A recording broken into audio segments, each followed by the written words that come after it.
आज हम बना रहे हैं बहुत ही जबरदस्त नमकीन माश की दाल और नमकीन रोश। मैं इसको कुकर में बना रही हूँ, तो मैंने कुकर ले लिया है। सबसे पहले अब मैं इसमें डाल रही हूँ गोश्त, और ये गोश्त जो है मटन का गोश्त है, और जो पुट का गोश्त जिसे कहते हैं कमर का, ये वो है। आप देख सकते हैं इसमें हड्डियां भी शामिल है, तो अगर आप चाहें तो इसको बीफ में भी बना सकते हैं। अब मैंने इसमें गोश्त डाल दिया है। इसमें 2 बड़े साइज के मैं आलू डाल रही हूँ कुकर में ही, और आलू डालने के बाद हम इसमें डालेंगे गाइस 1 बड़े साइज की प्याज। मैंने जो है इसको इस तरह से कट कर लिया है, आप लोग देख सकते हैं।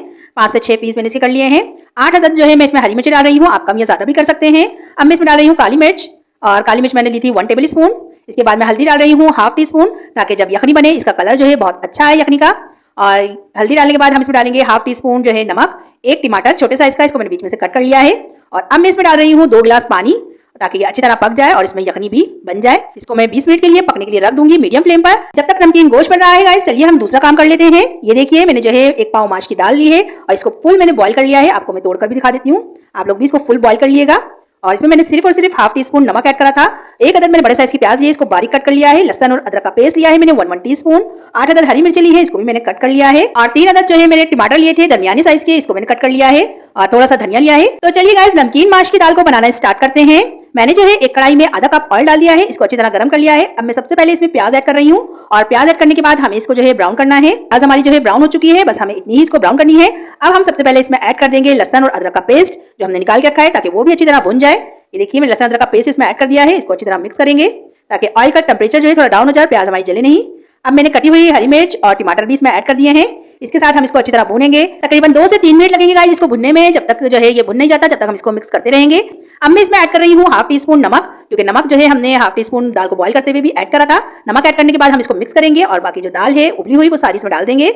और दाल को डालने के बाद हम इसको अच्छी तरह मिक्स करेंगे। बहुत ही जल्दी से ये दाल बन जाती है, आप लोग ऐसे भी इसको बनाकर खा सकते हैं। बहुत ही जबरदस्त ये दाल बनती है, और ये जो है बहुत ही मशहूर है पेशावर की नमकीन माश की दाल और नमकीन रोश। अब मैं इस पे डालूंगी काली मिर्च पाउडर, ये जो है मैं 1/2 टी स्पून डाल रही हूँ। ये देखिए इस पे डालने के बाद अब मैं इस पे हरा धनिया डाल दूंगी, और हरा धनिया डालने के बाद हम सिर्फ इसको 1 मिनट के लिए दम पर रख देंगे। तो हमारी नमकीन माश की दाल जो है माशाल्लाह से तैयार हो चुकी है। चलिए अब हम नमकीन रोश को देख लेते हैं। ये देखिए गाइस 20 मिनट हो गए थे इसको पकते हुए, और ये बिल्कुल पक चुका है। अब मैं इसकी यखनी को जो है इस तरह से अलग कर लूंगी।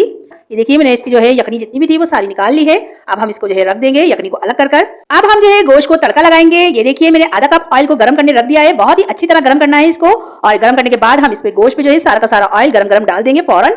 और ये देखिए गाइस नमकीन रोश का लुक कितना जबरदस्त लग रहा है। बहुत ही जबरदस्त खुशबू आ रही थी इसमें से। अब जो है मैं इसमें यखनी भी डाल दूंगी। गाइस होटलों पर जो है यखनी अलग करके रखी जाती है, लेकिन हम जो है बहुत ज्यादा नहीं बना रहे हैं, तो इसलिए मैंने जो है यखनी इसमें डाल दी थी। हमारी जो है नमकीन माश की दाल बहुत ही जबरदस्त बनी थी, ये भी और नमकीन रोश भी। मैं आपको दिखाती हूँ कि ये किस तरह से सर्व किया जाता है। इस तरह से जो है नमकीन माश की दाल को हम प्लेट में निकालेंगे, और इसको निकालने के बाद गाइस हम डालेंगे इसमें गोश्त और यखनी, और आलू भी इसमें डालेंगे कट कर कर। तो मैं आपको दिखाती हूँ इसका फाइनल लुक डिश आउट करके। ये देखिए गाइस माशाल्लाह से नमकीन रोश और नमकीन माश की दाल का फाइनल लुक कितना जबरदस्त लग रहा है।